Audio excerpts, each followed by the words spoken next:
વડોદરામાં ₹150 કરોડના ખર્ચે નિર્મિત સરદારધામ 3નું ભવ્ય લોકાર્પણ 11 મે 2026ના રોજ વડાપ્રધાન નરેન્દ્ર મોદીના હસ્તે યોજાશે।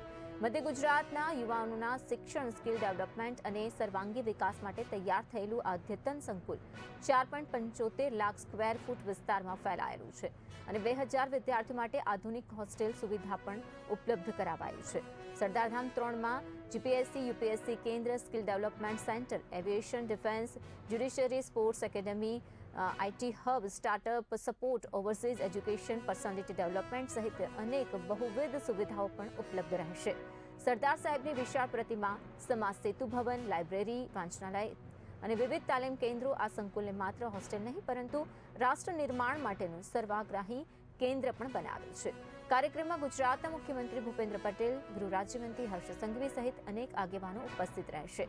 આશરે 45 થી 50 હજાર લોકોની હાજરી વચ્ચે વડોદરા વાઘોડિયા ક્રોસિંગ નજીક સરદારધામ મધ્ય ગુજરાત ખાતે સાંજે 4:30 કલાકે આ ભવ્ય સમારોહ યોજવામાં આવશે।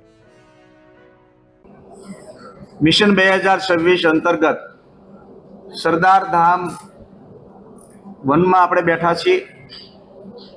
આમાં 2000 દીકરા દીકરીઓ રહે છે, 2000 દીકરાઓ રહે છે। બાજુમાં 3000 દીકરીઓનું સરદારધામ 2 છે। એવી જ રીતે સરદારધામ 3 2000 દીકરા દીકરીઓ માટે 150 કરોડના ખર્ચે ડૉક્ટર દુષ્યંત દક્ષા શિક્ષક સંકુલ તૈયાર થઈ ગયું છે।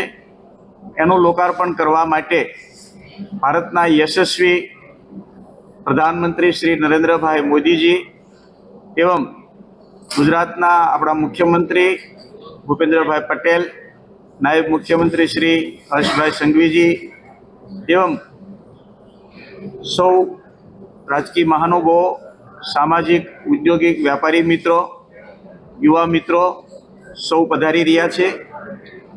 दोस्तों, सरदारधाम 3 लोकार्पणनी विशेषता અને સરદારધામની મિશન વિઝન અંગેની કામગીરી વિશે હું તમને વાત કરું પહેલા મિત્રોની ઓળખાણ કરાવીશ।